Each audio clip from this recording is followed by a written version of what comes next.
Welcome, everyone. I call this meeting of the San Diego City County Reinvestment Task Force to order at 1 o'clock on October 21st, 2021. I am San Diego County District 2 Supervisor Joel Anderson, and I'm pleased to serve as co-chair of the RTF with the San Diego City Council member, Monica Montgomery Stepp. This is the fourth and final quarterly meeting of the RTF this year. The Reinvestment Task Force is an official joint city-county commission. It was created to monitor local banks' lending practices and promote strategies to increase reinvestment and economic opportunities for low and moderate income communities and historically marginalized people.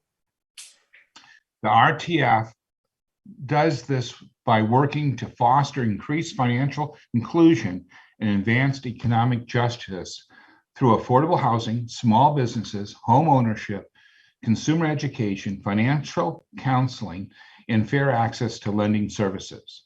This meeting today will provide us with an opportunity to discuss information that furthers this work.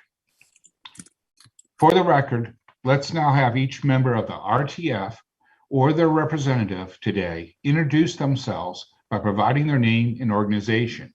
We'll go in order in which everyone is listed on the meeting agenda, starting with the co-chair and council member, well, you all know me, but council member Montgomery.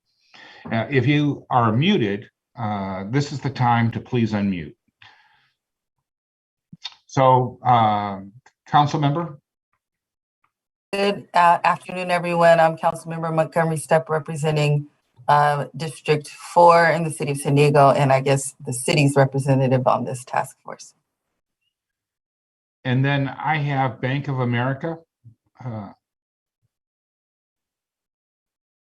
Good afternoon, Daisy, everyone. do I need to read these off, or does everybody have the same information? And I don't want to be directing people that can direct themselves. You can either say who they are and they can say present, or if you just prompted their name, they can introduce themselves. Will the names be different than the company? Do we ever have it where somebody else represents the company? Just once, but that's okay. We have actually an alternate from Mac Project today, and so he can just say that he's the alternate here for. Okay. I'm sorry, Pamela. Go ahead. Not a problem. Pamela Gabriel with Bank of America. Rocket. Good afternoon. This is Raquette Yule with U.S. Bank. Elizabeth. Hi, yes. Good afternoon. It's Elizabeth Shaw with Accessity, formerly Axio in San Diego. And Ricardo. Ricardo Flores, Executive Director of LISC San Diego. And then Peter Armstrong. Is Peter on? Peter Armstrong with Wakeland Housing and Development Corporation. Excellent. Did I went through the RSVPs. Did I miss anybody that's on the call? Supervisor Anderson, this is Cra Green from the Center on Policy Initiatives. Excellent. Well, thank you for joining us. And Antonio Barbosa with Wells Fargo. Oh my gosh, we have a lot more people. I am so sorry. Go. Anybody else? Chris Ramirez with MAC on behalf of Adolfo Ventura. And this is Chi Elder with City Community Relations. Excellent. Anyone else? Well, thank you all for being here today. We have a very full agenda, and that includes presentations about the Urban Institute white paper exploring home ownership as a form of affordable housing, a Wells Fargo Foundation grant to create a plan for increasing home ownership in our region among BIPOC populations. This grant was recently awarded to the local collaboration that includes RTF and the results of the annual RTF Community Investment Survey. With that, let's proceed to item 2, non-agenda public comment. Do we have any? All right, I'm sorry, I freewheeled. Clerk, will you please provide the instructions for the public participation in today's meeting? I jumped ahead, sorry about that. Certainly, thank you. Public comment on agenda and non-agenda items will be received as live audio-only comment when indicated during the designated portions of the meeting. When public comment is invited, participants may use Zoom's raise hand feature, which is located on the toolbar at the bottom of the Zoom window. The clerk will call on each public speaker in turn. When called upon by the clerk, please unmute yourself when prompted and provide your comments. Public speakers are limited to 3 minutes per person. Do we have any public comments? At this time, we have no public comment. Okay. Supervisor, we were expecting a guest. He is on a call and is running late. So we will let you know when he joins. Great. It may not be until the item. Well, I believe the next item is task force member comments. So we can come back once we've gone through the task force members. Because we're on Zoom, please raise your hand if you'd like to make a comment, task force members.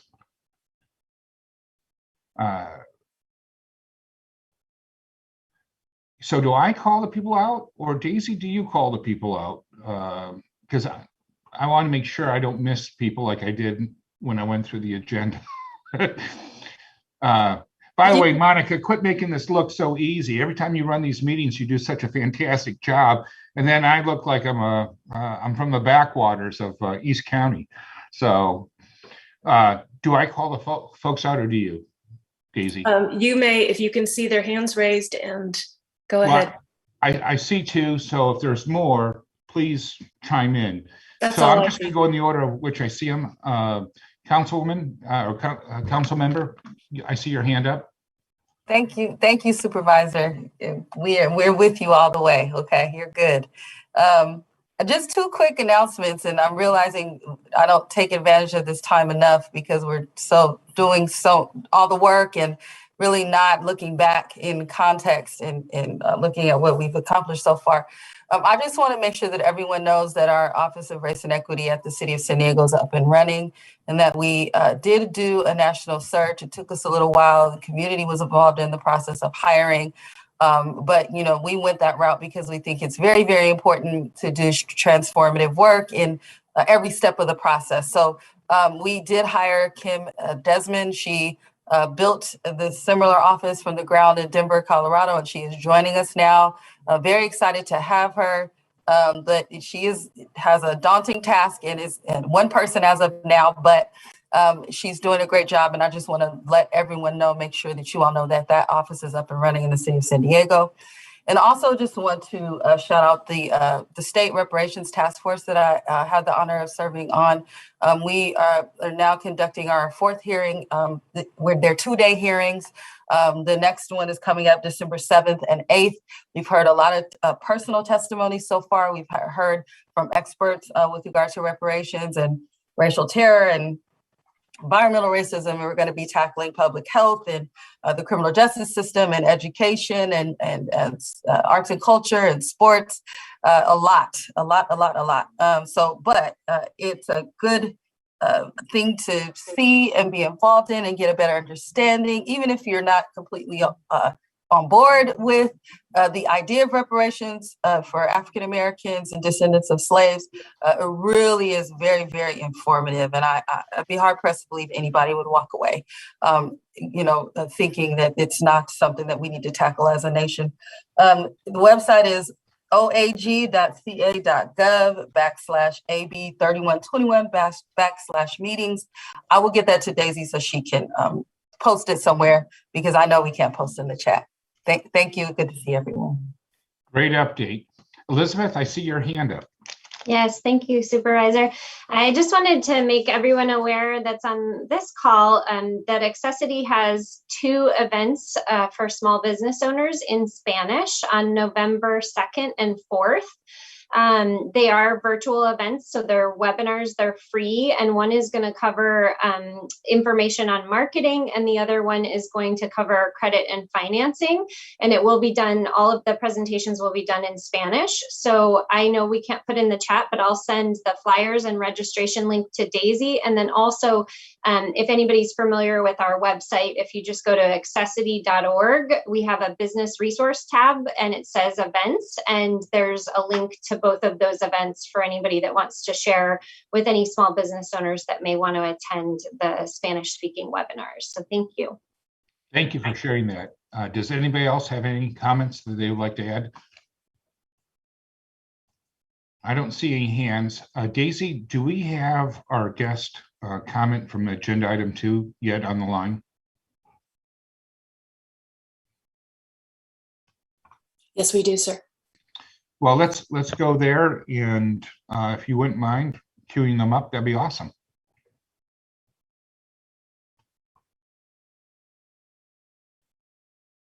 Mr. Gentry, I think the floor is yours. Sorry, I'm not often introduced as a guest, so glad to be with you all today. My name is Rick Gentry. I'm the CEO of the San Diego Housing Commission, and good to be with you today. I wanted to come on board mainly to congratulate the Reinvestment Task Force on being awarded the new Wells Fargo grant. I think this is a huge accomplishment. I think it's going to be a game changer potentially for the goals and aims of this organization going forward. And I just wanted to say a couple of words about it as you're getting kicked off, as you're getting the program kicked off and started here. First of all, just as background, of course, the Reinvestment Task Force has been around for a number of years, and it's been operated, staffed by the Housing Commission since 2009. That was when Tony Young, who was then president of the City Council, asked me for the Housing Commission to take over that function when the one staff person, long-term staff person with RTF retired. And so we did. We've been going since then, and I think under Daisy's leadership, we've been very pleased to be supportive to this group and try to help it as it goes along. I think that the Wells Fargo grant is going to be hugely important in increasing homeownership opportunities among Black, Indigenous peoples of color, or BIPOC communities in our country. And I was very pleased that the Housing Commission could be the lead agency for the coalition in applying for this grant. And I'll point out that we submitted the application through our nonprofit affiliate, SDHC Building Opportunities, Inc., on behalf of the task force. And to Wells Fargo and Antonio in particular, thank you for this opportunity. I'd also like to thank the chairs of the task force for your leadership and for your support of this effort. And I'll point out that the initial coalition members who came together to help plan this project and support the grant application deserve recognition as well. First of all is LISC, the Local Initiative Support Corporation. And I'll point out that I actually worked for LISC and the LISC affiliates for 10 years before moving to San Diego in 2008. I was, I see you there and the other good LISC folks as well. That the LISC I worked for from 1998 to 2008, partly in Washington, D.C., mainly in Chicago, through a LISC tax credit affiliate, the National Equity Fund. But LISC is an important partner of this effort, along with the San Diego Housing Federation, Habitat for Humanity, the Urban League, the National Association of Real Estate Brokers, which is the oldest minority trade association in the United States, the National Association of Hispanic Real Estate Professionals, and additional community organizations that have signed on since. And our belief at the Commission is that this effort will truly be by the community and for the community. And we at the Commission are committed to those efforts as well.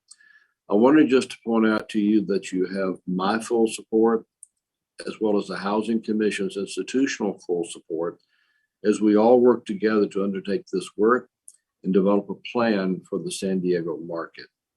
I will point out that the San Diego Housing Commission's first-time homebuyer program has helped just under 6,000 households become homeowners since 1988. And in our current budget, we have included funding that we anticipate will help approximately 100 additional households to become homeowners during fiscal year 2022. I'll point out as well that close to 60% of the homeowners we have assisted live in council districts 4, 8, and 9. Also, at the request of the county, San Diego County, the Housing Commission has also administered the county's first-time homebuyer program since 2014. The Housing Commission has helped some 223 families become homeowners through the county's program as well. And finally, I'd like to take just a short moment to thank and acknowledge the Housing Commission staff who have worked on this successful grant application.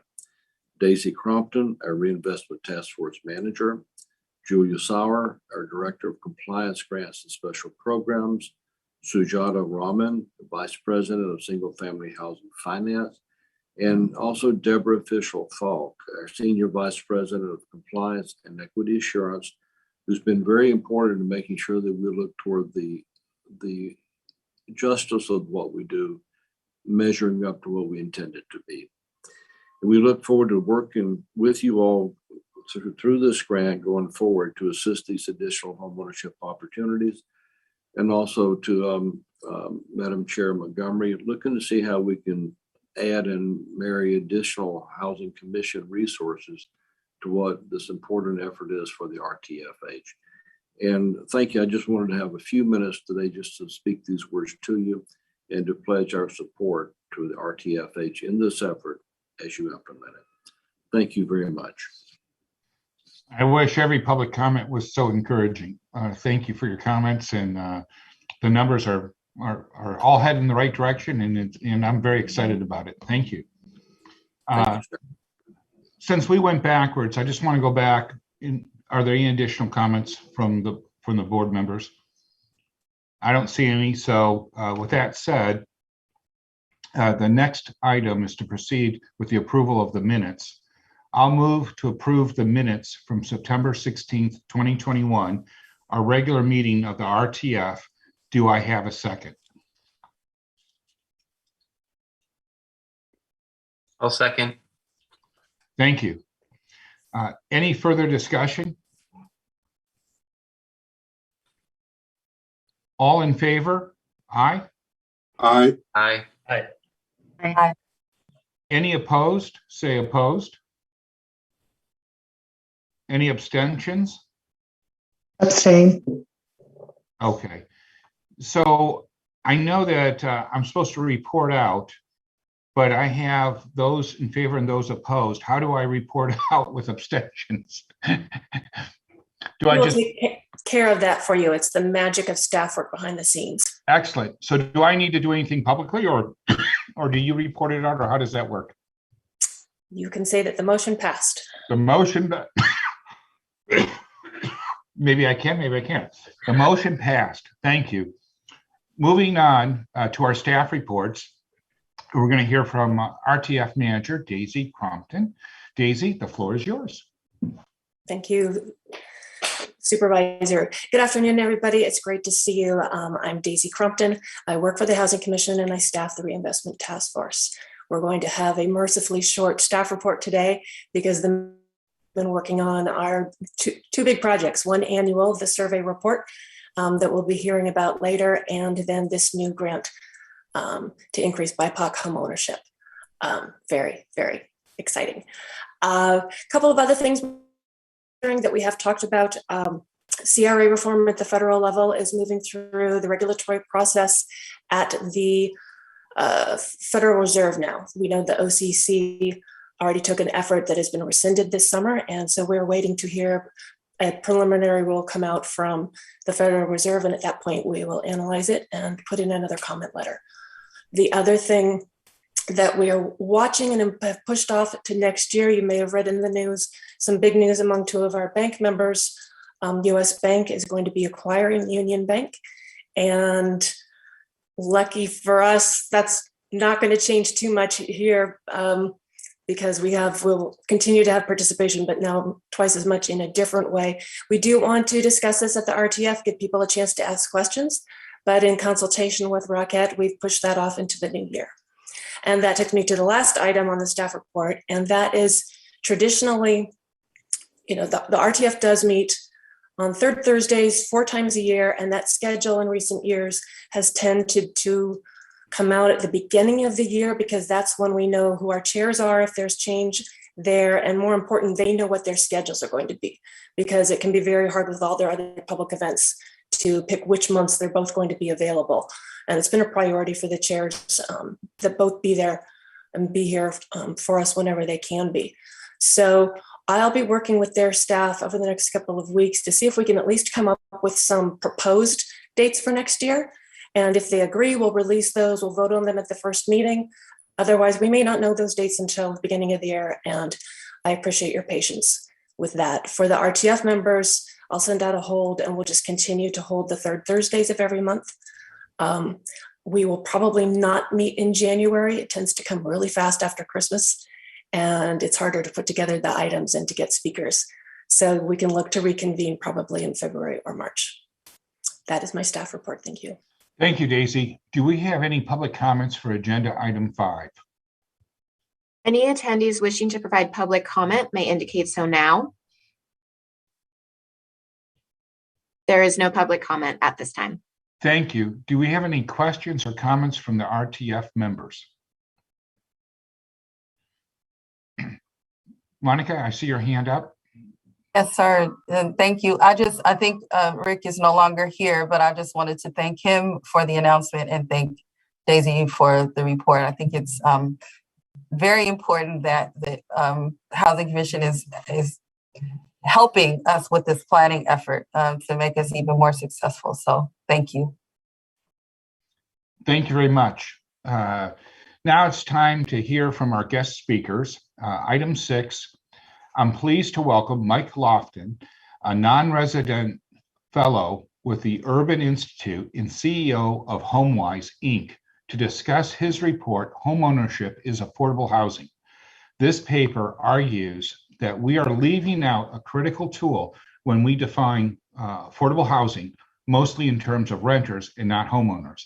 Mike, the floor is yours. Thank you. Appreciate that. Just trying to share my screen. Are you guys seeing my screen? No. I am now. I think that we all are. Okay. It's a PowerPoint.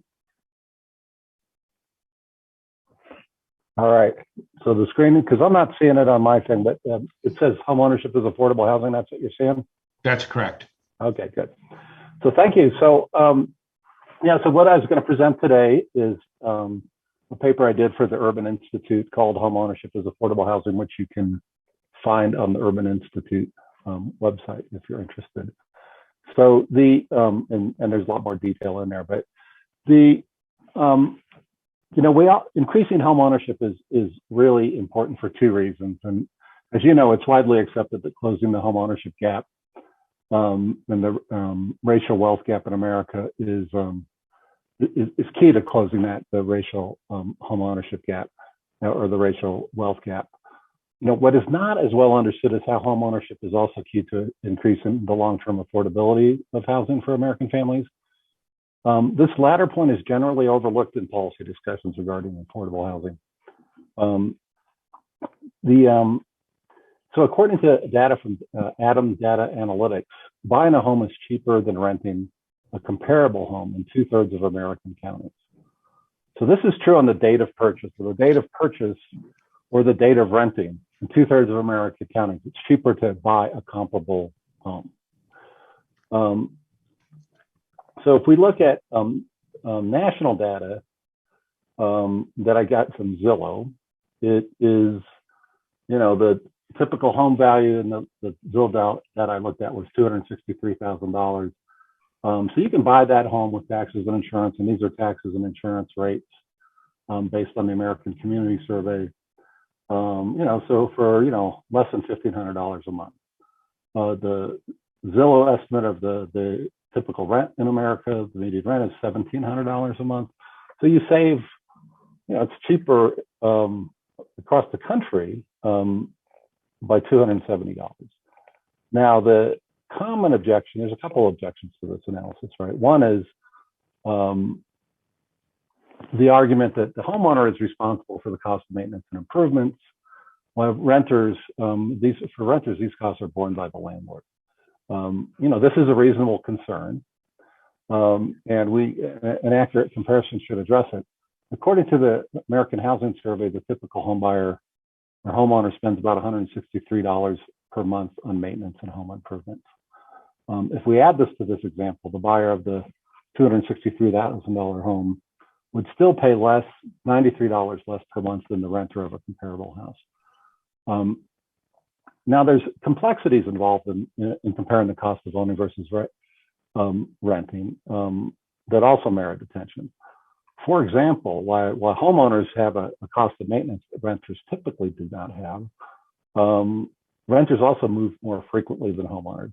So they bear the costs that are not accounted for in this analysis, like moving fees, security deposits, and sometimes home renters have to do maintenance on their apartment because their landlord simply doesn't do it. There's a fair amount of complexity of getting to an apples to apples comparison of renting versus owning. The other objection that this is all national data, right? And the conventional wisdom is that this may not be true in high cost markets, that renting and buying is not more affordable than renting. So the question here for you guys, I did a little down and dirty analysis, so bear with me, does this hold true for San Diego County? So I looked at the data that Daisy shared with me on the LMI borrowers, homebuyer borrowers, that members of the Reinvestment Task Force did whatever the last reporting period is. And the typical mortgage for that home buyer that was low and moderate income was about $300,000. So I said, well, if there's a 20% down payment, which is not typical, but let's just assume that high of a down payment, the purchase price of that home would be $375,000. And then the principal and interest payment is based on a 3.5% mortgage over 30 years. What I'm not as sure about is what property taxes and insurance are in San Diego. So I don't have a smell test for San Diego, which you guys probably do. But we did look at, there are some indices that we looked at what the property tax rates were, which are in the assumptions and insurance rates for San Diego. So if those hold true, buying that $375,000 house is cheaper than the fair market rent in San Diego County for a 3-bedroom rental unit, like to almost $1,000 cheaper. But even if we looked at the fair market rent for a 2-bedroom rental, it's still $100 cheaper.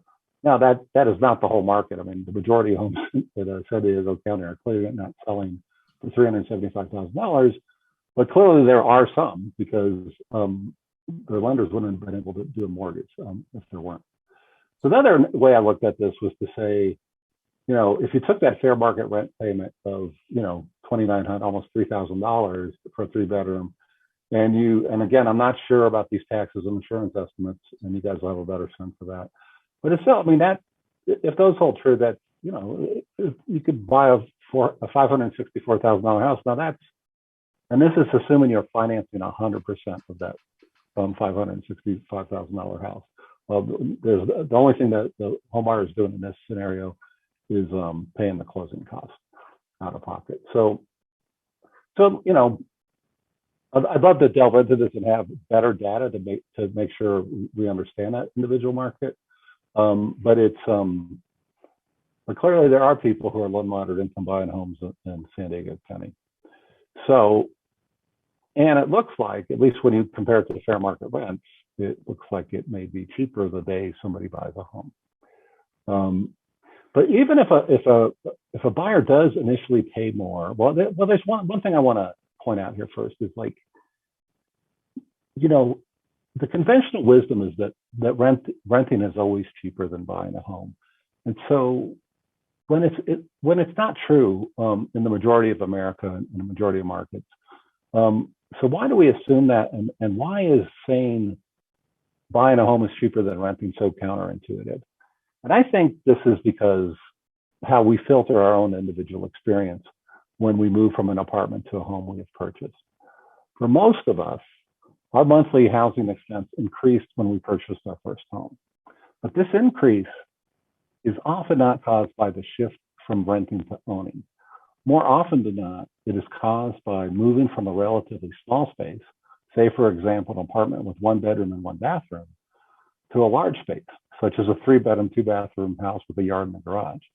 If we would have rented this home rather than purchased it, our housing expense would have increased as well. And in most markets, renting that 3-bedroom, 2-bath home would be more expensive than buying it.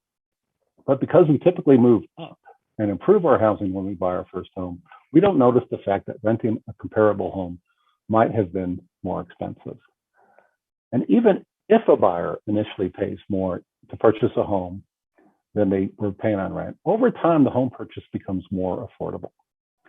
On average, homeowners pay less of their income on housing than do renters, 10 percentage points less on average. Of course, this is true, most people would say, because homeowners tend to have higher incomes than renters. But if we control for income, it's still true. Low-income renters with incomes below $50,000 pay 34% of their income on housing, when owners pay only 24%. Very low-income renters with incomes less than $20,000 pay 48%, almost half of their income, and owners pay 38%. This 10 percentage points difference it's not 10% less, it's 10 percentage points less, right? So, for example, if a homeowner or a household who has an income of $40,000 a year, that renter would typically pay $1,133 a month, and a homeowner would pay only $800. That's a $333 difference each and every month. If someone got a $333 pay raise who was making $40,000, they would be pretty happy. So it's a significant amount of money. This difference in rent versus own is also true across race and ethnicity. While white homeowners pay less of their income on housing than do Black and Latino homeowners, Black and Latino homeowners pay less than all renters, including white renters. So let's look at who is considered cost burden, because this is a data point we look at all the time in affordable housing. More low-income renters are considered cost burden than low-income homeowners. 75% of low-income renters are considered cost burden versus 49%, less than half of homeowners.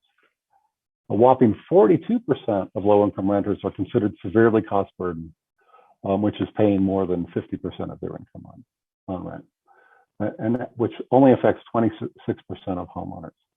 The same pattern holds true when you look at very low-income homeowners or very low-income households who are making less than $25,000 a year.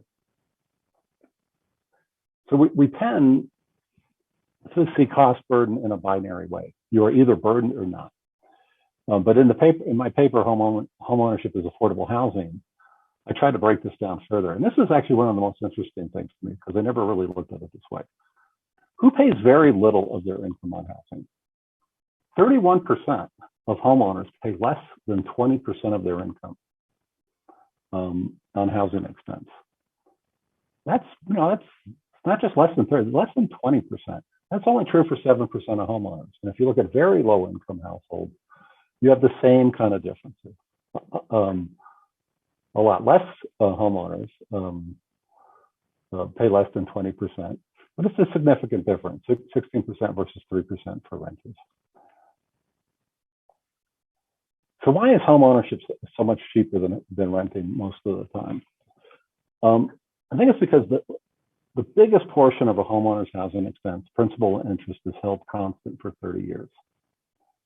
The only portion of a homeowner's housing expense subject to inflation is taxes, insurance, and maintenance costs, which you see the black line shows if you include maintenance costs.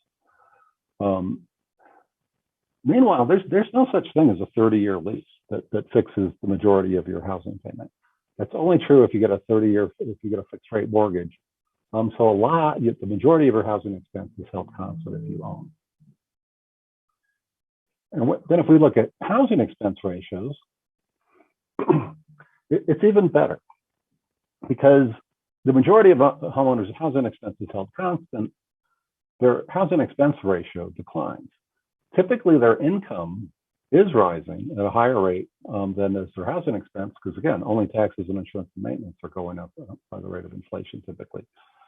So if you look at historic data for inflation overall, and I looked at 3 different kinds of inflation: the overall inflation rate, the rental inflation rate, and income increases.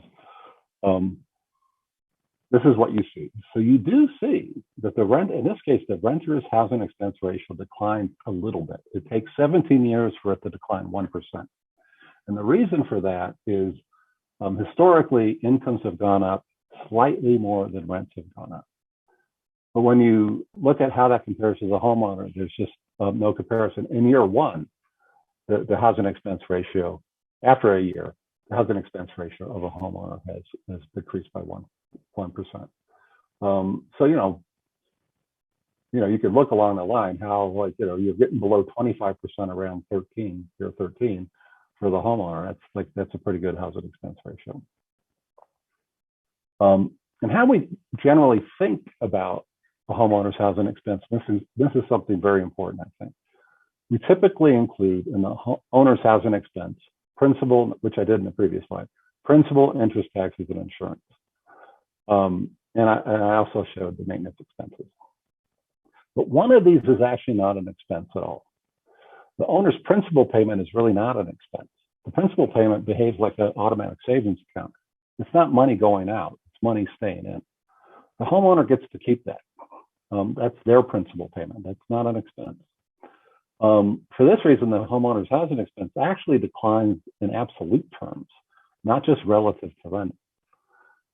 To put it another way, the portion of the money that the home buyer spends on housing, the principal portion of the payment, is an investment in real estate. In comparison, cash spent on housing then is always an expense for the renter.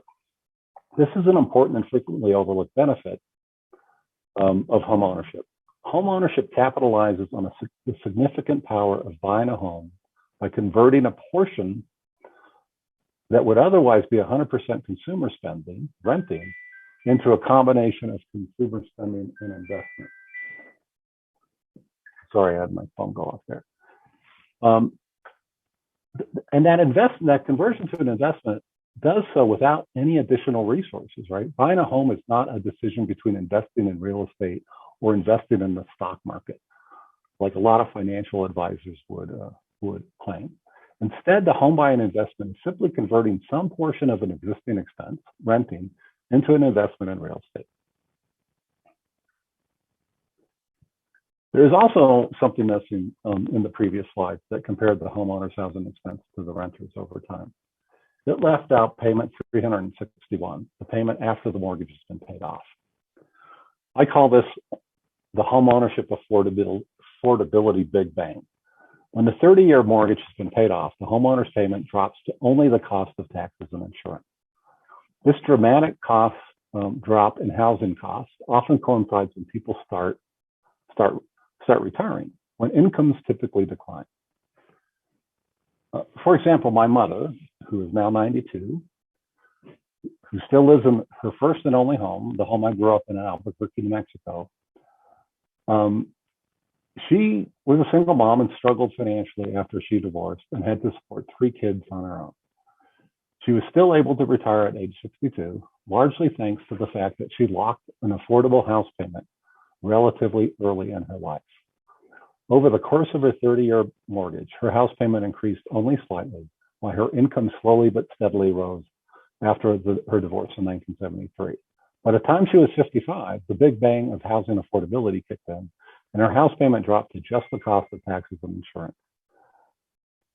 At 55 is when she began saving in earnest for retirement. The dramatic reduction of her housing costs and the resulting increase in discretionary income is what allowed my mom to save for retirement, and be able to realize her dream of traveling to Hawaii, which was a dream she had since I can remember, since being a little kid. We should not underestimate the value of owning one's own housing, gaining control over what is usually an individual's biggest monthly expense, and significantly reducing the expenses prior to retirement. This is another reason why homeownership is affordable housing. A final note that I would like to comment on is how do we take advantage of this homeownership opportunity to both help people acquire wealth and help people make their housing more affordable? There are many barriers that can obstruct the path to homeownership, and an effective strategy will need to be comprehensive enough to address these multiple obstacles. Addressing only one of the barriers without addressing others that can get in the way will just result in another frustrated want-to-be homebuyer. Help with a down payment will not help if a buyer can't qualify for a mortgage because of credit or debt issues. A buyer who qualifies for a good mortgage will have a difficult time buying a home if no mortgage lender or real estate agent is willing to help her, because the purchase price, the loan amount, and the corresponding commissions are too low to get anyone's attention. A strategy that is effective at increasing access to homeownership must be holistic and include a service delivery system that is able to address multiple issues simultaneously. There is no simple technical fix. It is not just a mortgage product issue. It's a systems problem that can only be addressed by improving the homebuyer delivery system so that it is adept at addressing multiple barriers. We need to invest in building an alternative homeownership delivery system that can help those who have been underserved by the current system. Importantly, this alternative system must help people access homeownership in a way that will help them be successful homeowners over the long term. Getting people into a home is of no help at all if the buyers are not set up for long-term success. Building a robust home ownership delivery system is not just an issue in San Diego and New Mexico. It's true across the whole country, and it's going to take time and resources, and we will not get to scale overnight.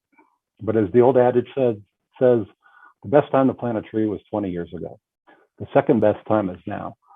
And so this is, I'm working on a paper now that makes this very argument that how do we go about building a better delivery system so that people who've been underserved for many years, for decades, by the home buyer system that we currently have are better served, and that they too can move into home ownership, grow their wealth, and enjoy the benefits of affordable housing that is truly affordable over the long term.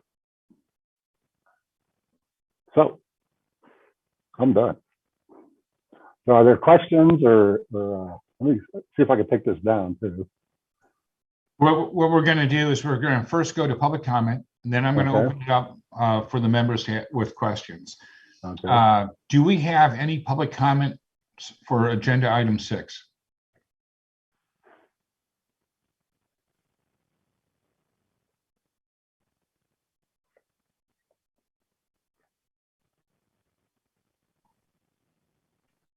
We have no public comment at this time. Thank you. Do we have any questions or comments from the RTF members?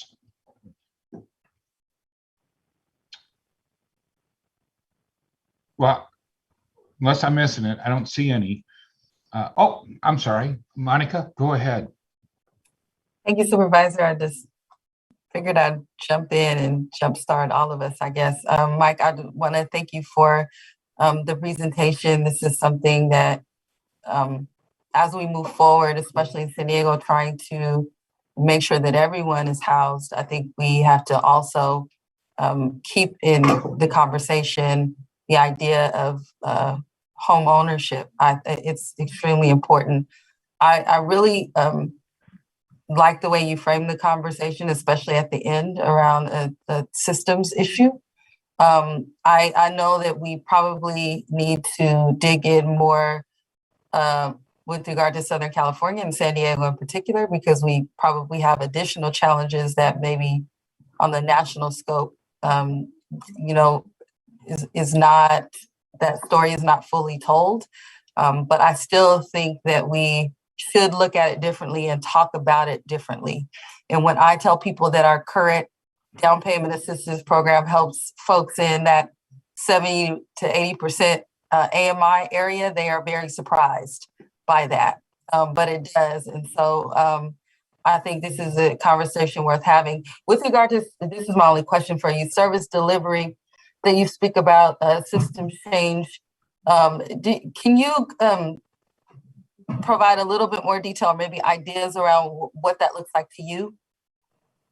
Yeah, so I think it's, you know, I think, like I said, it needs to be holistic, right? So I think like one of the things that I think is really important that homebuyers, that there's homebuyer, what I call homebuyer preparation services are available, right? Because 75% of the people, now I'm doing this non-resident fellowship at Urban Institute, but my real job is the CEO of HomeWise, and what we focus on in New Mexico. We focus on home ownership. And for the last 30 years, that's what I've been doing, and I think we've gotten really good at it. And I think, so there needs to be a very strong homebuyer preparation component, right? So 3/4 of the people that come to HomeWise, when they, at the day of intake, they don't qualify for a good mortgage. They might have qualified in the old days, they might have qualified for a subprime mortgage, and we know how that ended. So we need to do homebuyer preparation work. And that means, how do you improve credit? How do you improve savings? How do you reduce debt sometimes? So, you know, so by the time someone buys a home, if they come into us with a credit score below 640, we didn't do it, they did it. They improved their credit score by I think that the number's around 60 points, right? So it's like, and this isn't rocket science. This is real doable work, right? And it's being very, so we have financial coaches and homebuyer coaches that work with people to be able to qualify for a good mortgage. Now, this is different than the typical HUD counseling, right? The HUD counseling oftentimes, the majority of HUD counseling is done after someone's already qualified for a mortgage and run under contract, and it's a requirement of the lender to go get homebuyer education. That's not what I'm talking about. I'm talking about like building the market of increasing the number of people who can qualify for a good mortgage and buy a home, not have a hoop right before closing to jump through. So it's having a methodical system to do that. So one of the things, like we talked about maintenance costs here, and the problem with the maintenance cost issue is like it's on average it may be $167 a month across the country, but that is like like I would not latch onto that number too much, because it could be less than that if it's a new home and needs less repairs. It could be a lot more than that if it's an older home that needs a lot of repairs. So it's a very lumpy number, right? Well, if in the process of preparing a buyer, you help them develop a savings habit, and they continue that savings habit after they bought a home, now they have liquid savings that can be used for those repairs without having to go to use a credit card or a payday loan lender or something. So the method of preparing buyers and helping people become successful homeowners, our theory is that those new habits people form, because people are very motivated, people want to buy a home, they're willing to make sacrifices and work hard for it, they carry on after the fact. So we've studied our own, we've helped about 6,000 households buy a home here, and we've looked at their performance, not just as the delinquency rate, but also how they're using credit after the fact. So because we can pull that data, and they maintain their credit score and their on-time payments and stuff better than Fannie Mae's comparable group, right? So Fannie Mae is considered a very good portfolio. They outperform those borrowers. Our delinquency rate is last quarter was 1.44%, 1.44, which is over 30 days late. Fannie Mae's is around 3%, FHA's around 14%. And our home buyers typically only put 2% of their own cash into the down payment and closing costs. It's a very low cash requirement. They're mostly first-time home buyers, they're mostly low income, and they outperform everybody else. So I think if we do the right preparation work and really, and the other thing that I should mention is our mortgage, we always do a second mortgage that is an amortizing mortgage that eliminates the cost of mortgage insurance, which saves the borrower some money. But if they default, we take the hit, right? Because we basically stepped into the mortgage insurance role. which is why the delinquency rate matters to us so much, because we need to get paid back because we're borrowing money to make those loans. But because of that, we're servicing the loan. So we're in contact with that borrower all the time, so that if they get in trouble, if they go late, we call them before the late fee is due, because we said we'd rather have you have the late fee than us get it.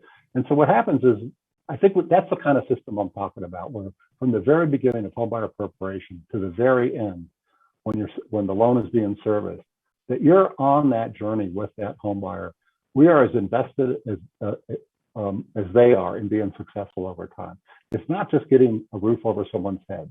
It's, are they a successful, sustainable homeowner? And if they are, the path to greater financial security is a really good path.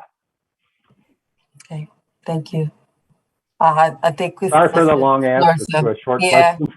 No problem. I think we can't leave out the regulatory framework and, you know, priorities just on a larger scale with banks and the like. But I appreciate it. Thank you. Kai, I see your hand up. Thank you, Supervisor.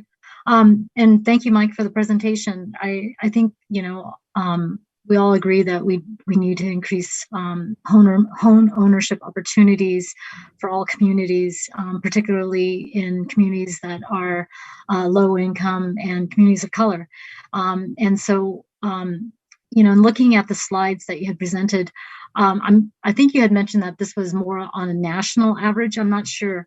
But for figure 6, you had mentioned for the housing expense ratio, you mentioned that for renters, it was pretty stable with a slight decrease. And so I guess I'm just curious if you've done any, or you're looking at any data, because in high cost housing markets tend to perform a little bit different. So the data, historical data, looks different from the national average. So when you're, you know, focused in on those areas across the country that are high cost housing markets, the data will look very different, because in those markets, the rental expenses have increased significantly relative to the increase in income. And so, and this is, you know, this is pretty consistent across all high cost housing markets. So I'd be interested to see, you know, what you have found or will, you know, find as you continue your research. And so that was just my comment. Thank you. Well, I think, you know, you make a very good point on the rental housing expense ratio, is that I was actually surprised to look at historic data nationally that showed incomes going up slightly more than rents. Recently, I don't think that's true at all. I think rents are going up at a higher clip than incomes are, and in certain markets they are. So that line graph that showed the housing expense ratio for renters slightly going down, and I think in some markets is the opposite. It's going up, right? Like relative to their incomes are going up less than rents are, so that's going to be a negative trajectory there. With home ownership, though, because your biggest portion of your home payment, your house payment, the principal payment is held constant, you will still see it declining over time. The only way it would not is if taxes and insurance, inflation right there was outstripping wage growth, which, you know, I would be surprised to find an example of that. And then relative to renting, that dynamic is always true. What is not always, like, and this is where we're doing some more research too, is to this national paper using national data I did. We are looking at several different cities, high cost markets, medium cost markets, and low cost markets, to see what the variations might be in that. Because there's a lot of geographic variations out there. What I think is really interesting, though, is that I have always assumed that high cost markets, home ownership is just really difficult compared to rent. It may not be that great of a deal. But as I've been digging into this, I'm also surprised at how high the rents are. So it may not be that conventional wisdom that I have and others have, may not be true. It may be that even in high cost market, because rents are so high, buying still may be the better deal. Over time, I think it always is the better deal. I'm talking about the day you purchase, right? Over time, your situation just always gets better when you own. Mike, I really appreciate your presentation. As you were going through, I was thinking through my experience moving from the Midwest here. And I noticed that our rents are significantly higher than home ownership. But trying to save money and keep up with the appreciation makes it very, very difficult to have a down payment or be prepared for a down payment. And if all the cost, if we have a housing shortage, isn't that what's helped driving the cost of rent going up? And if it's driving the cost of rent going up, it's also driving up the cost of purchasing. So, you know, with demand substantially higher than supply, how do we get around this? I know that my daughter, after graduating from college, got a great job, but she could never catch up to purchase because there wasn't enough margin between the rent and what she could save. Yet cash flow wise, all your charts were exactly her experience. If we could get her into a house sooner, she'd save money.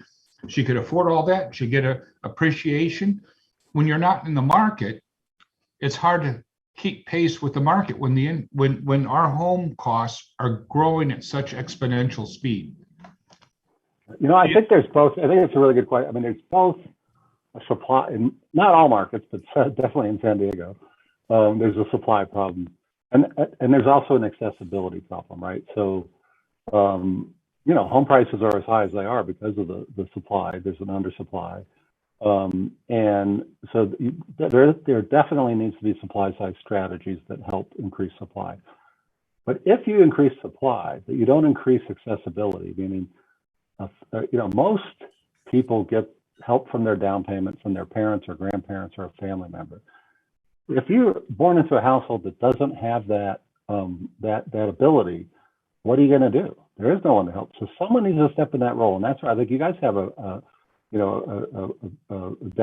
sounds like we talked about it earlier, a down payment assistance program that sounds pretty good, right? So that's a good way to level the playing field, because if you can't overcome that down payment barrier, you know, you're not buying a home if you don't have a parent that can help you. So you got to do both. You got to work on supply, and you got to make sure. And I think other things, home buyer preparation work, so that people can, you know, get the financial skills to be able to qualify for a mortgage. Let me just give you a quick example that I was stunned about.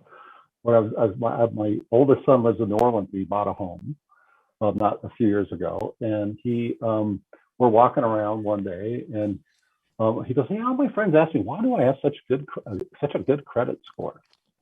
And they couldn't figure it out. Like, why? And this is something it never occurred to me. I've been doing this work for a long time. And he goes, "Well, you know why? It's because you guys, you know, me and my wife got him a credit card in college, so he had a little thing to use." and we paid for it. It was just a way to make how we could support him financially. But he got the credit score, not us, but we paid. So that's something a lot of people don't have, right? So he had better credit because he was born into a household that could do that kind of thing. That his friends who didn't have that was like, well, you know, how did you do this? You know, like, well, it wasn't me really. So there's like those kinds of things that we take for granted, we don't pay attention to. And when people don't have them, it's incumbent on us as a community to figure out how we are going to make sure people have the same kind of opportunities we want all our kids to have. Mike, thank you so much. I don't see any more questions, so we're going to move on to our next item. Well, thank you so much. Thank you. Thanks for having me. It was a pleasure. So item 7, Councilmember Montgomery Stepp is going to kick this off. So Councilmember, the floor is yours. Thank you very, very much. In August, San Diego was one of 25 regions invited to apply to Wells Fargo Wealth Opportunity Restored through Home Ownership Worth BIPOC Home Ownership Initiative Grant. And early this month, we were notified that San Diego is one of 15 markets awarded the planning grant. So that is awesome. And the next 6 months will consist of creating a plan to create 5,000 BIPOC homeowners by 2025. All of us around this virtual table deeply understand the role homeownership plays in closing racial wealth gaps and we need to use all the tools available to undo years of systemic racism. And I hope that together we can help simplify the homeownership process and use lessons learned through the pandemic on how to best reach out to those in greatest need. And so we'll have Antonio provide information about the grant, and then we will have Ricardo give us coalition updates. Antonio, the floor is yours. Thank you, Council Member. And let me see if I can share my screen. Can you see it?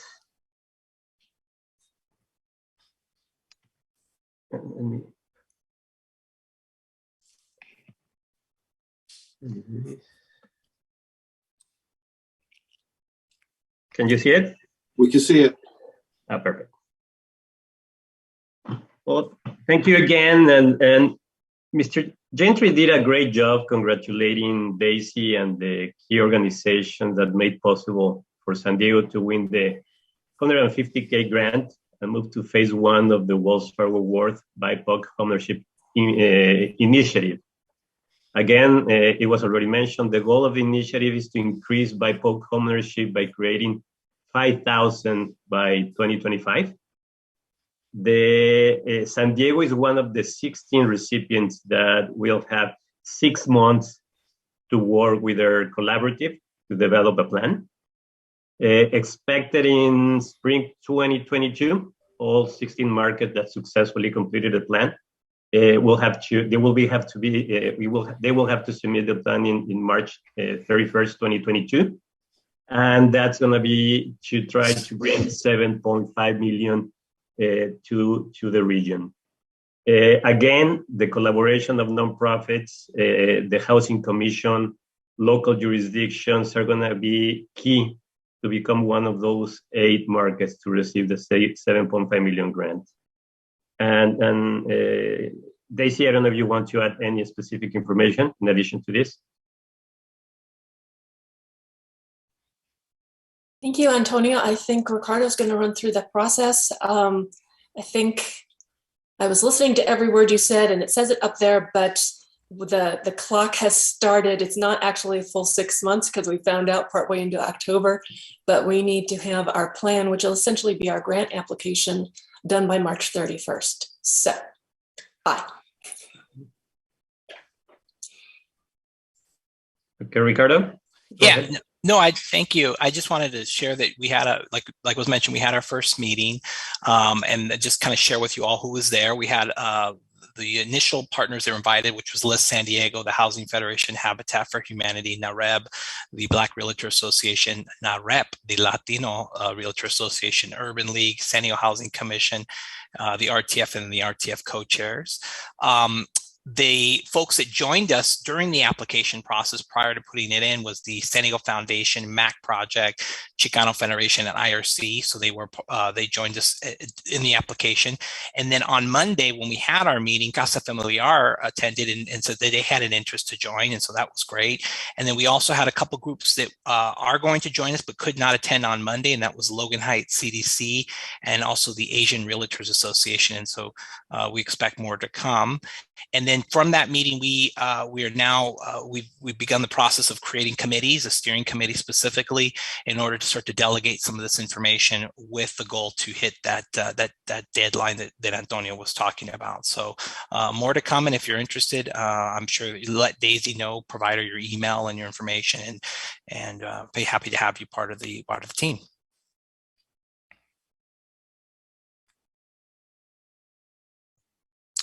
Take it away, Antonio. Well, I think we're done with this part. I think it's just back to the supervisor. Do we have any public comments for agenda item 7? Any attendees wishing to provide public comment may indicate so now. There is no public comment at this time. Thank you. Do we have any questions, comments, in discussion from RTF members? Well, let me just say, this is an incredible opportunity for our region, and I look forward to providing support toward the completion of this plan. I'd like to go ahead and move on to item 8, information item on RTF Community Investment Survey results. Now we'll hear the findings of the RTF annual survey, which is conducted among bank members about their previous calendar year's reinvestment activity.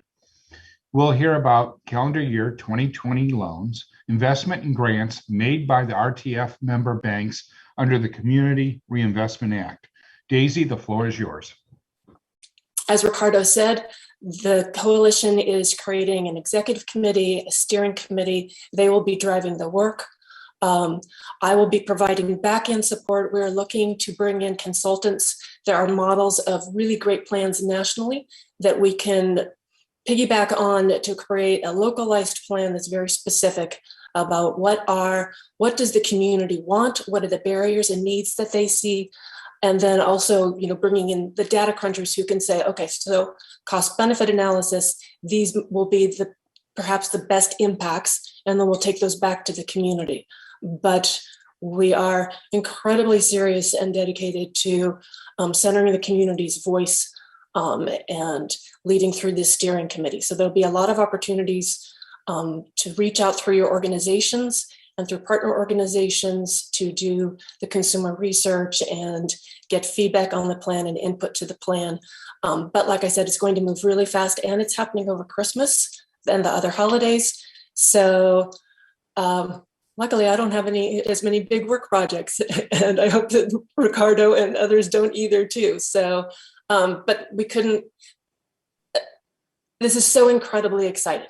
We have been talking about this and working on this at the RTF for the last couple of years. We have done, homebuyer education, homebuyer conferences. We have looked at, known best practices, things that work, like down payment assistance and the silent second loans that we have at the city and the county. We've looked at how can we expand those programs that sell out so quickly. I want to shout out and thank Antonio. He has been tireless at trying to find a way to fund some of the programs that we've talked about. He's brought in money for counseling and has the things that you don't see. I tell you about the grants we win, right? But he has brought in the other grants that we have applied for, trying to find money to fund expanded down payment assistance. And it's really exciting to be a lot closer than we have ever been on this. So I look forward to reporting out more later and working with all of our partners. We also have had so many great partners sign on, and it just keeps growing and growing, right? So we are magnified by the work that we do together, and I'm looking forward to that. So now if I can turn to the survey, I'll just switch over to notes. As our long-timers know, the RTF conducts an annual survey of its 6 member banks and measures their reinvestment activity for the previous calendar year. So here, reinvestment activity is lending that's incentivized under the Community Reinvestment Act, or CRA, to small businesses, community development projects, income-restricted multifamily affordable housing, some charitable grants, and mortgages provided to low and moderate income borrowers or in LMI census tracts. The RTF survey is voluntary, and it is a lot of work for the banks. We appreciate their participation and their investment in transparency and building community knowledge about what reinvestment looks like on the ground. Those participating banks are Wells Fargo, Bank of America, JP Morgan Chase, Citi, US Bank, and Union Bank. Together, they make up about 69% of the local market. By looking at their activity, we can draw a few generalizations about what reinvestment looks like throughout San Diego County, and we can spot some trends. It also helps to educate us. Sometimes reinvestment can be invisible, right? It may be that beautiful new apartment building that went up, or one that was renovated, big construction project, that both are actually home to very low income people. It may be 1,000 small business loans that are scattered across the county, or 1,000 low and moderate income mortgages that were refinanced to take advantage of falling interest rates. So that's the picture we try to paint with this survey, with the numbers to back it up. I'm going to share a summary of what we found this year. But first, like last year, we've asked a couple of the RTF's nonprofit partners to share what reinvestment looks like in their world, and specifically in 2020, which was the survey year. We'll mix them up through the presentation, but we're going to start with small business and our member Elizabeth Schott. who is CEO of Accessity, formerly known as Axiom San Diego. Elizabeth, what does reinvestment look like at Accessity? Thank you so much, Daisy, and I appreciate the opportunity. I think that just given this last 18 months, and particularly in 2020, we've been beneficiaries at Accessity in supporting our mission of assisting small businesses, primarily those of low to moderate income and entrepreneurs of color, for almost 30 years. And we've been beneficiaries of CRA investments, as well as grants and opportunities to work with all of the banking partners that make up part of this reinvestment task force.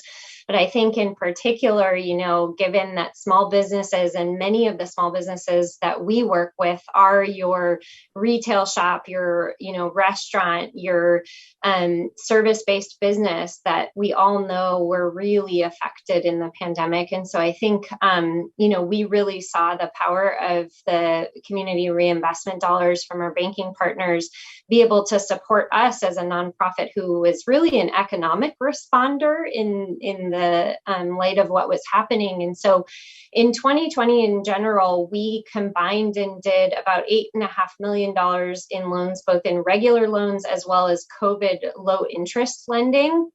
But we also assisted about 4,000 small business owners with getting them to the right resource and, educating them on the PPP process and all the other grant programs and federal resources that were available to them. And we were updating that both in English and Spanish on a regular basis. And then, we were also really working to do a lot of COVID relief lending and doing loans at a lower interest rate between 1% and 4.5%, generally speaking. And so to date, from 2020 all the way to now, we've done more than $10 million in COVID relief lending. And some of that was done really, really quickly in partnership with the county and the local foundation. But it was also supported by many of the banks that are part of this reinvestment task force, in the respect that they provided funding and capacity for our organization to be able to respond and do that critical work during that time frame. And that includes all of the different banks that are represented here: US Bank, Comerica, Chase, Wells Fargo, Union, Bank of America, Citi. A couple that I'll really highlight in specific that I think were really powerful in response in the amount of funding and investment was that Citibank, we had two different grants from Citibank in amounts of $500,000, which supported our response efforts. We also had a $2 million award through Wells Fargo, which we utilized not only for both capacity within our organization, loan loss reserves, but we also took about $1.2 million of that, and 100% of that $1.2 million went to racially and ethnically diverse entrepreneurs in COVID relief low interest lending. And that will be recirculated through as it's repaid, it'll be recirculated back out into those populations and communities. We also had a $200,000 loan capital grant from Comerica Bank, and then we had additional larger grants from US Bank, Bank of America, Union, and Chase to really support the response efforts. And so, it enabled us in a really critical time to be the economic responder to those small businesses. And the majority of those are diverse in race and ethnicity, as well as low to moderate income levels. And so many of them didn't have the opportunity necessarily to get a whole lot of funding through the PPP or other federal resources, and some of them didn't have the opportunity at all. And so I think really investing in CRA dollars in a CDFI such as ourselves, a community development financial institution, really enables us to meet the needs of the community and really, connect them with the resources at the needs of the time. The other thing that I'll note is that funding also supported our organization in restructuring or deferring about 60% of our active loan portfolio. So those small businesses that had active loans with us. Because of all that funding that the banks had provided, we were able to alleviate cash flow and payments for about 60 to 65% of all of our clients. We either deferred them or restructured their payments so that we could give them some breathing room in order to pay, emergency expenses or whatever else they needed to do during that time frame. So, I think we saw so many government, banking, corporate partners really step up and collaborate during a really important year. And I think it's going to need to continue as we move forward. But that's what reinvestment looked like for our organization and our staff team, which worked really hard to, really meet the needs one-on-one with small business owners in our community. So thank you for the opportunity to highlight that, Daisy. Thank you for sharing it and for the hustle you guys did last year. There must have been some long hours for you and for our bank partners. It took a whole ecosystem, right, to be able to meet the needs of everybody, because we know there were a lot of hard to serve, and you guys were able to find them. So let's look at the big picture, and then part of that is small business lending by the banks. I'm going to share my screen.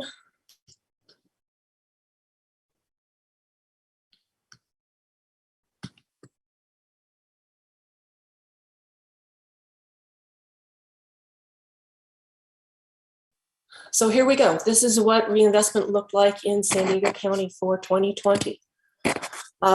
Total reinvestment by the 6 RTF banks, again, 69% of the market, was $2.7 billion.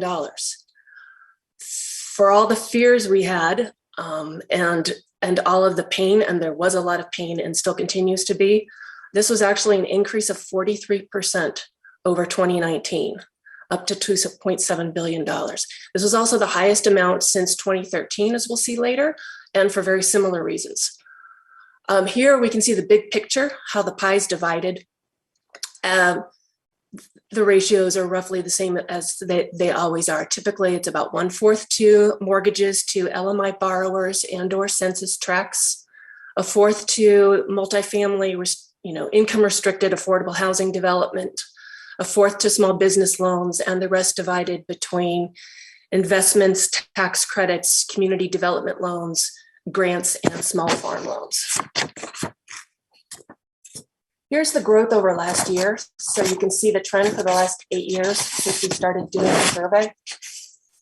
You can see that, again, so 2013, I said, was the last biggest reinvestment that, since we started measuring it. It was because there was such a big drop from 2013 down to 2014 that we started asking for more detail when we look at mortgages. And we found out that when interest rates fall, refinancing by these individual homeowners all across the county, refinancing activity is so huge that it is one of the biggest drivers, if not the biggest driver, when you get these surges in CRA-related community reinvestment. So if you look at the individual lines, that orange line that just drops down from the first bar on the farthest left, those are your mortgages. So lots and lots of refinancing in 2012 and 2013, and then rates stabilized and people had refinanced as much as they could by 2014. So that activity was flat. You can see over time, the gray line, small business loans, rises steadily. So does affordable housing, the gold line. Investments and tax credits, the blue line, falls after 2016, which might be the impact of tax reform, and is flat until 2020. And then we can see the increase in, 2020 was primarily driven by mortgages, affordable housing, and investments, where you see those lines go up.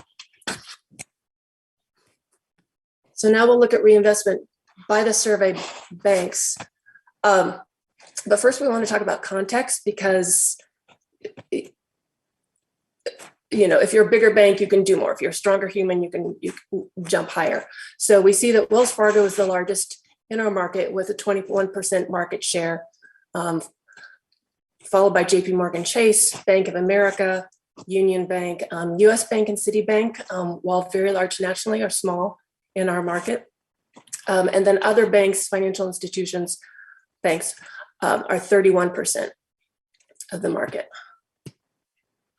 So they measure, and again, I know most of you, all of you know this, but this is also for the recording for people. We want everyone to understand what CRA investments are. So we want to put it out there for the public and not assume that anyone already knows all of this. I certainly didn't when I started here. On this page, our survey measures the RTF Bank's reinvestment activity in total and for each of the CRA areas. So here we can see that their 2020 activity is roughly comparable to their size. That's the blue bar. And then the green bar measures their activity as a percentage of their local size.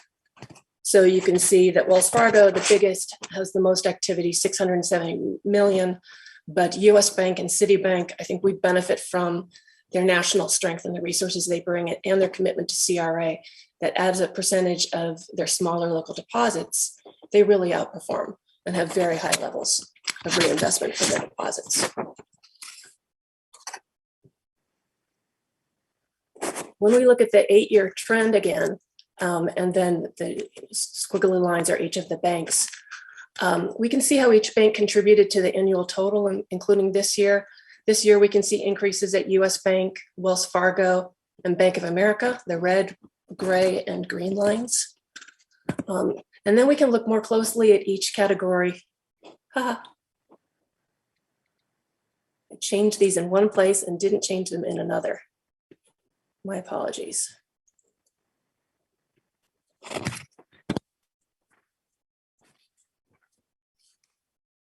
So we'll look at the specific areas of reinvestment. And the first up is mortgages. Here, this chart just shows the division of across all of the RTF banks. These are home loans for home purchase, refinance, or home improvement, where the borrower was low or moderate income, which is up to 80% of area median income, or lived in a low and moderate income census tract. Wells Fargo, Bank of America, and Chase are the clear leaders in this space, though for its size, US Bank provides comparably more LMI mortgages. As we look year over year, we can see that Union Bank, US Bank, Wells Fargo, and Bank of America had the biggest increase by dollar over the previous year. On average, mortgages for this group were up 59%. But if you look at the inset box, you see the blue bars are refinances and the green ones are for home purchase. In years like 2020, 2013, 2014, 15, 16, when interest rates are falling or low, refinancing surges, and that's what drives CRA mortgages. So it's often, we look at, we're really concerned with getting people into home ownership, right? So we look at the green down here, which is how many first-time home buyers got these LMI mortgages. But really when we're, if you pull back and you're looking countywide at LMI mortgages, it's mostly the refinancings, and that's what's going to make a change from year to year. Although this year, mortgages for home purchase also did increase by the RTF banks. So that's a victory, and surprising given how much we know prices have gone up, right? Turning to small business loans. We can see that Wells Fargo was the largest just in sheer dollar amounts, but again, US Bank and Citibank are performing higher as a percentage of their own deposits reinvested in the community and small business. We should say also the way that we measure at the RTF small business loans is the smallest of the small business loans. Under the Community Reinvestment Act, those small business loans can be up to $1 million. And we measure that separately, but we want, we know that access to capital is hardest for those new businesses, those very small businesses. So we wanted to measure that, recognize it, and talk about that a bit. Over time, you can see that the trend has been great. Over this year, over last year, small business loans were up 21%. Again, great news considering what happened in the economy, right? JP Morgan Chase, the gold line goes down, but they had gone up so much in previous years that there could be just, you get volatility. But the overall number tends to go up. Affordable housing loans are these multifamily housing developments like our partners here at the RTF, Wakeland, MAC project, the other affordable housing developers do. We're going to hear some examples of work they did at the end of the presentation.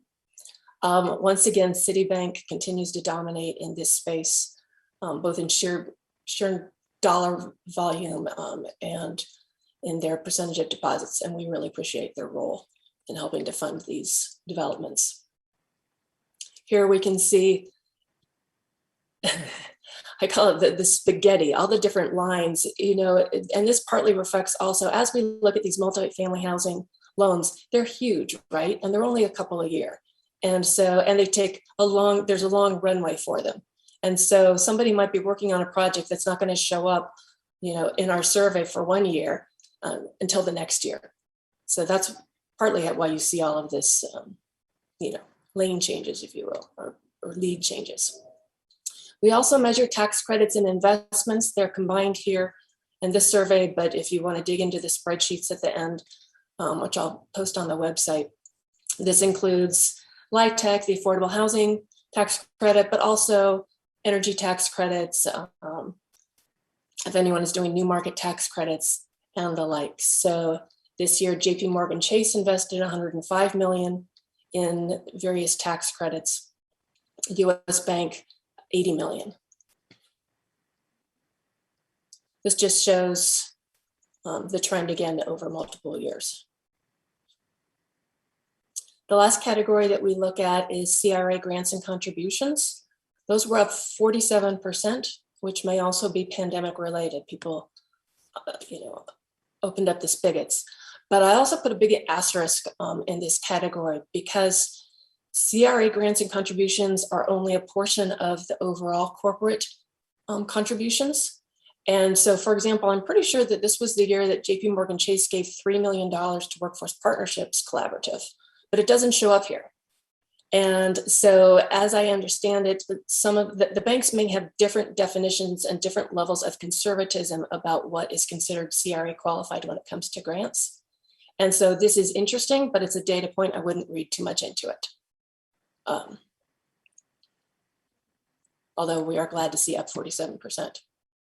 This just shows that 47% as the yellow bar jumps straight up. These are the spreadsheets or the underlying data for all of the charts that you just saw. I will post the entire thing on the website and also distribute it to the RTF members and anyone who asks me. I'm happy to mail it out. If you look, I just call this the one pager. It is down the left side, you see all the categories with totals at the bottom. And then going across, you see each of the banks and then another layer of the totals on the other side. So you can get a quick snapshot of how, you know, what happened for the whole year, that $2.7 billion number. For each category, how is each bank performing as a measure of its size? And then also, as I said, since we measure a subset of the things that we're trying to incentivize and reward, the full Community Reinvestment Act, you know, credit total is this OCC total at the bottom. That includes mortgages for multifamily properties that are not income restricted, are just naturally affordable, but are not going to stay permanently affordable. It also includes if a bank buys mortgages that were originated at another financial institution. Those are counted under CRA, but not under our subtotal. This is a 2-page chart that just is where the 8-year trends come from, if anyone wants to look into that. And also these little tiny numbers here are the increase over the last 2 years. So that's where I got the jumps. And then here is the source of all that goodness. And also, so it's the data for each bank provided by the bank in each of these categories, but also it's where we split out, say, the LIHTC affordable housing tax credits from new market tax credits. If you go up here, it's where we also split out loans for home purchase versus refinancing. And it also, I added a couple of ratios up here in the corner where I just do like simple division of the average LMI home purchase loan and small business loan. And so you can see here, this is this is not the data I gave Mike. I gave him something that was more refined, but this is partly where he got his numbers. So you can see that. So for Bank of America, for example, the average of all the loans they made to LMI people or LMI census tracts, the average loan size was $375,000. And that was 238 loans. So we do know that they're happening. To Chi's question earlier when I raised my hand and put it down, you can't buy as much here, and it's not as easy, but you can't rent as easily either. Everything is just more expensive, but it doesn't mean you can't do it and we can't find ways to help people. So it's nice to see numbers back that up what we seem to know intuitively. That's the end of the numbers. Now we get to tell the stories. Why don't Peter, if you could go first, and then Adolfo wasn't able to make it from Mac Project, and on a dime with less than 24 hours notice, Chris put on his cape and put together a slide and is stepping in, Mac Project's Director of Development, to tell us about a project that they did. Thanks, you guys. So I hope everybody can see my lovely photos here.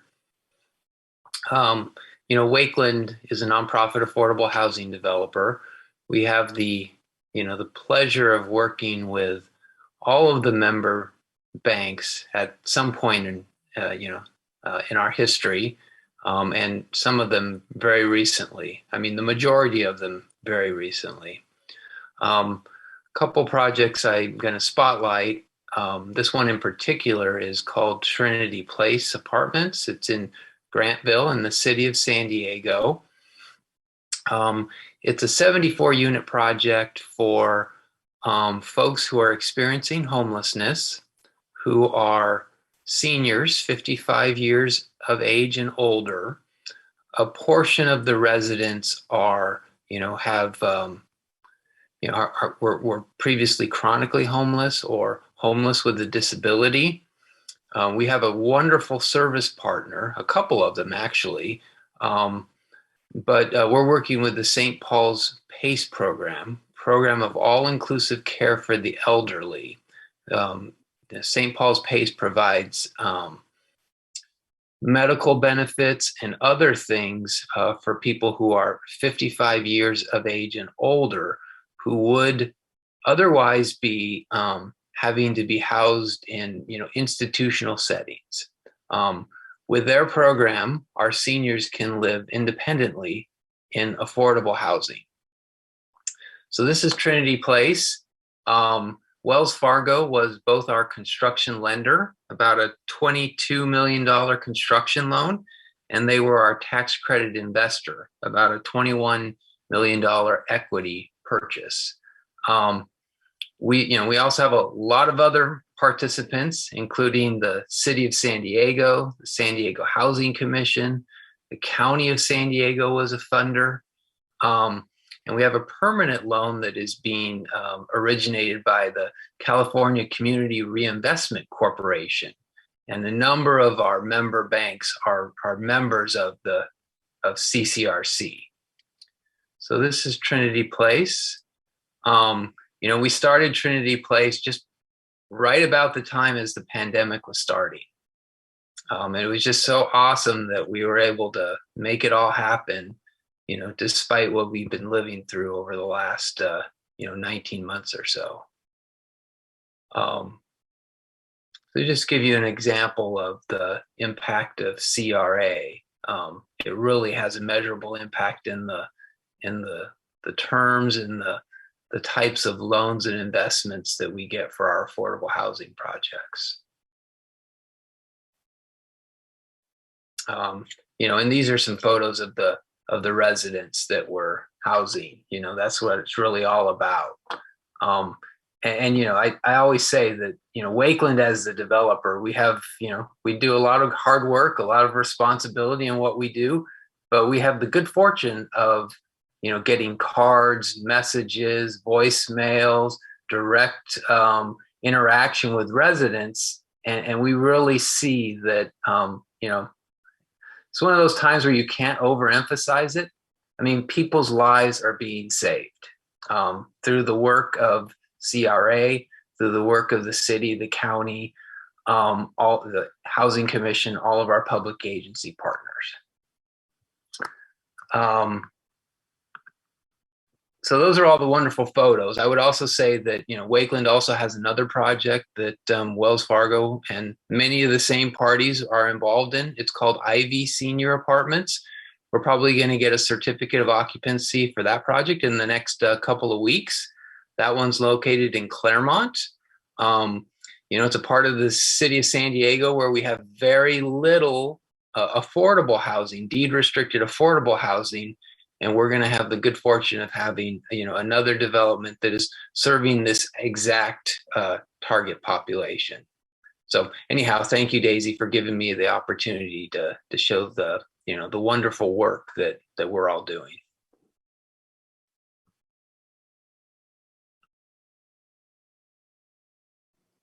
I'm just going to stop.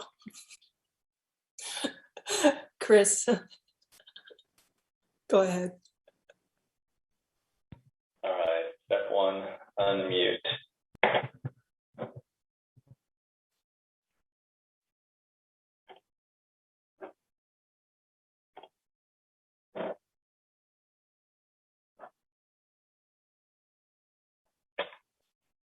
Okay, is it showing up?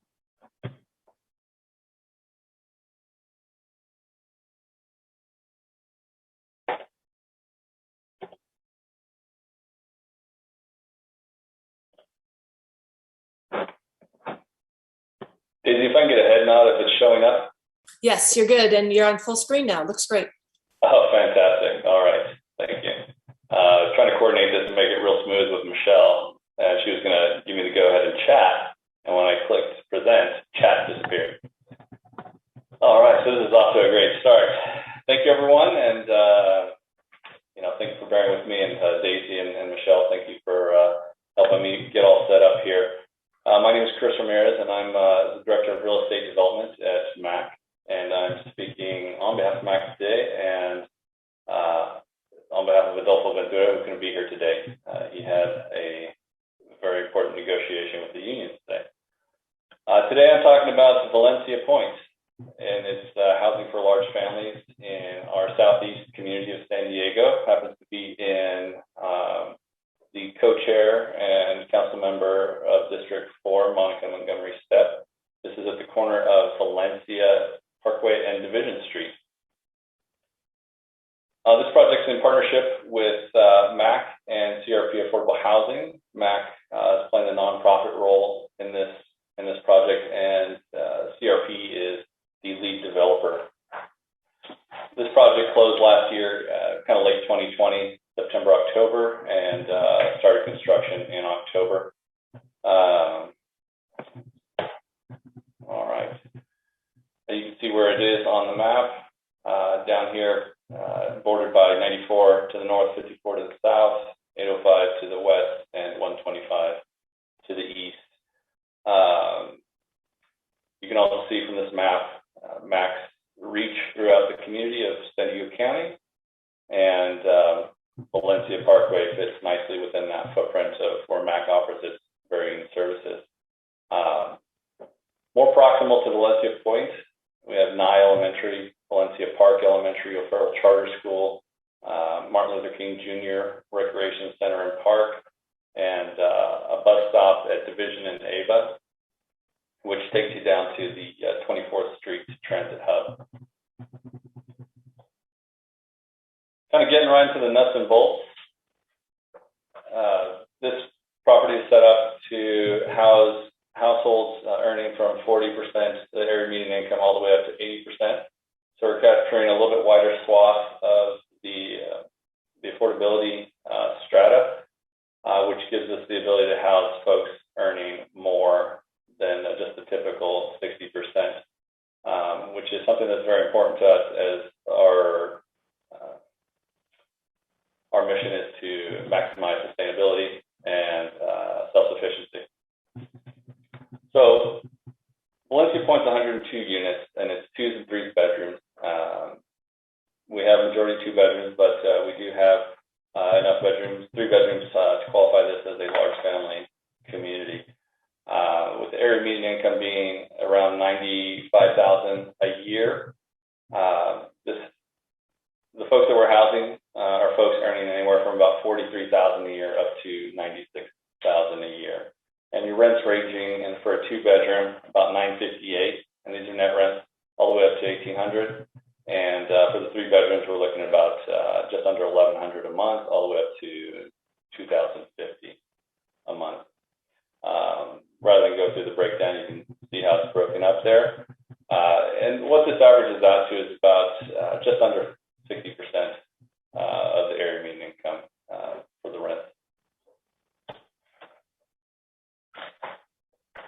Just a glimpse of all the financing partners that it took to make this happen.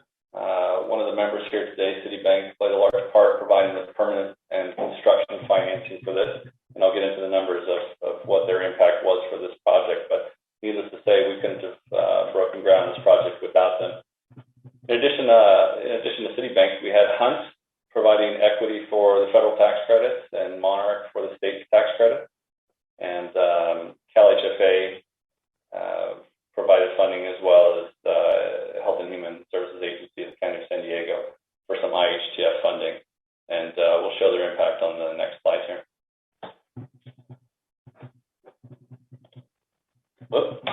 Overall, the total development cost for this project was about $50 million, $50.5 million. You can see a quick breakdown there. Acquisition, $2.5 million. Hard cost, just under the $30 million mark.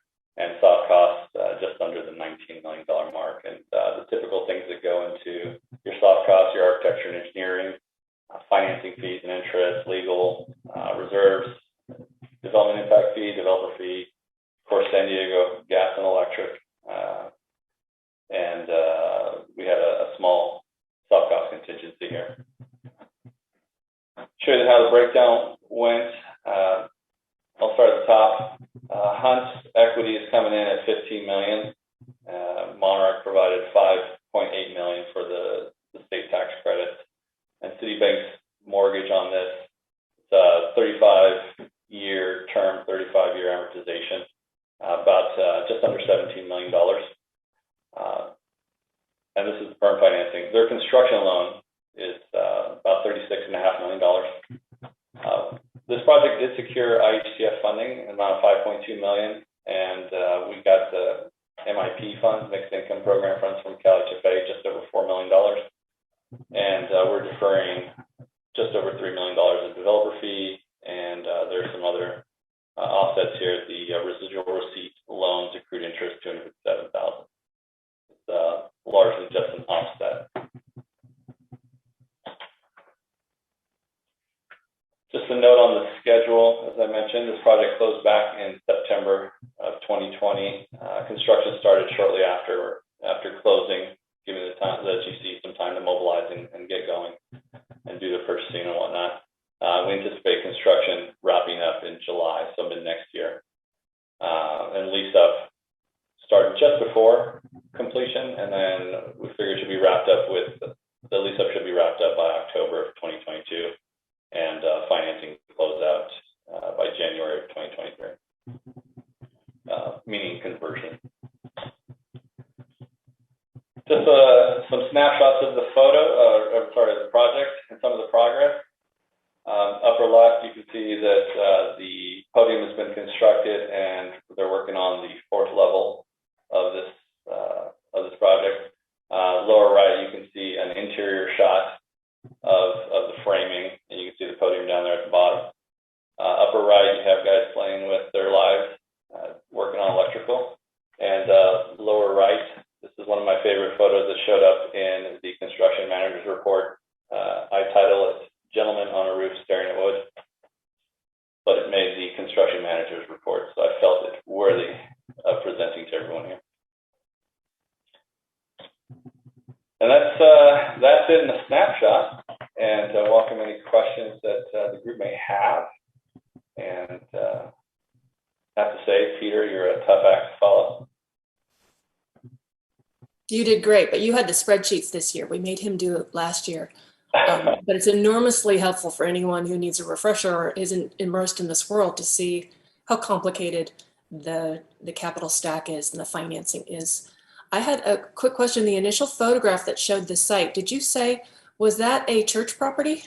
Yes.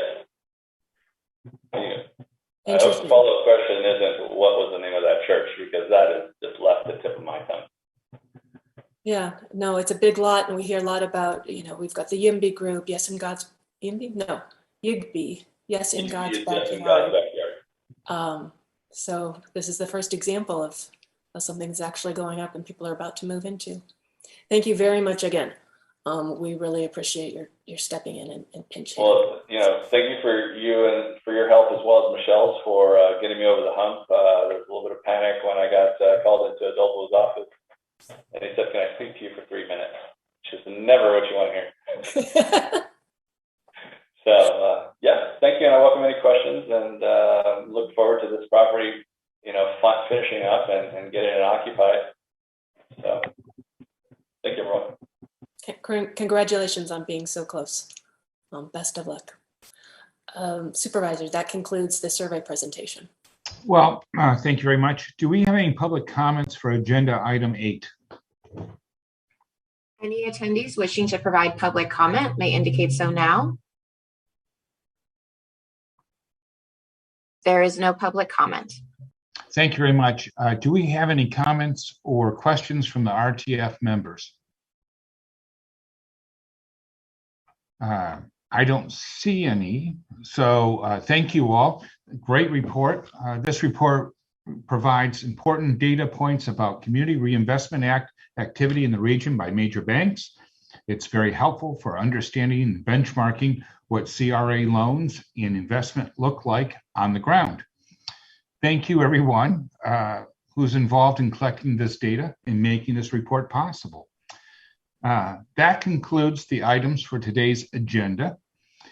Thank you all for this very informative and productive meeting. I appreciate the work that each of our task force members and guest speakers are doing to further the mission and the objectives of the RTF. With that, we are adjourning at 2:47 p.m. Thank you very much, y'all. And good news, next time, Monica is chairing it. So we'll have a much faster, smoother meeting. But thank you for indulging me. I'll see you all later.